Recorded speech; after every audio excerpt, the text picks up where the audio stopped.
morning. My name is Gabriella, and this is my nights at Eshleman.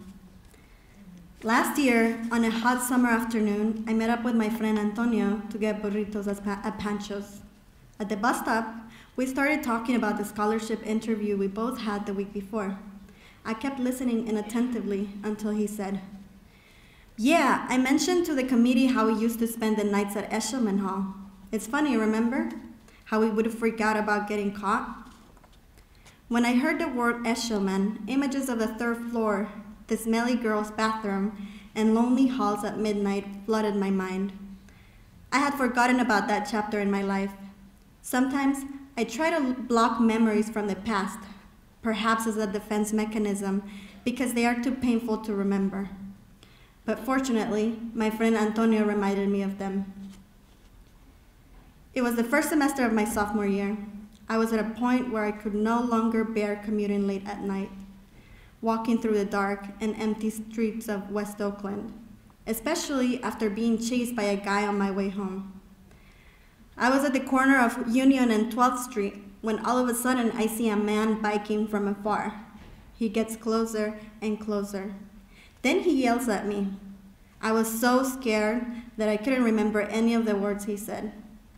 He got off his bike and started running after me. Luckily, I was only a couple blocks away from home. I ran as fast as I could. "Fire! Fire!" I yelled, and people started looking out their windows.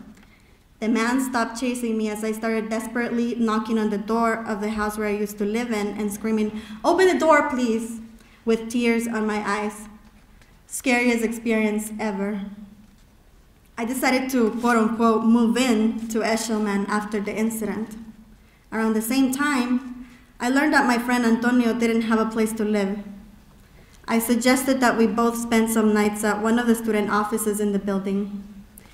The first date were rough, but soon we got used to the routine. I would sleep on this old yellow couch, and he would sleep on the carpeted floor. At 5 a.m., the Latina in charge of cleaning the offices would come to take out the trash. She reminded me of my mom, always wearing a ponytail, comfortable jeans, and t-shirt.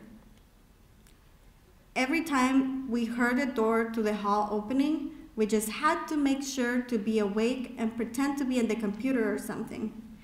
We tried to be extremely friendly with her when she came into the office. Antonio would often make compliments about her dedication to her hard, back-breaking job. "¿Cómo está, señora? Qué duro trabaja usted." "Sí, mire, la vida de pobre," the woman would say. Antonio was almost done eating his burrito. He says, "It's crazy how we used to do that." The life of an undocumented student. In between bites. I nodded. Antonio said, "Haha. Remember how one day we used to be so sick of waking up at 5 a.m. that we were like, fuck this, and did not care if the lady would see us sleeping?" Yeah. As we walked out of the restaurant, I looked around and wondered how many other undocumented students have done what Antonio and I did. I'm sure there's many. Thank you.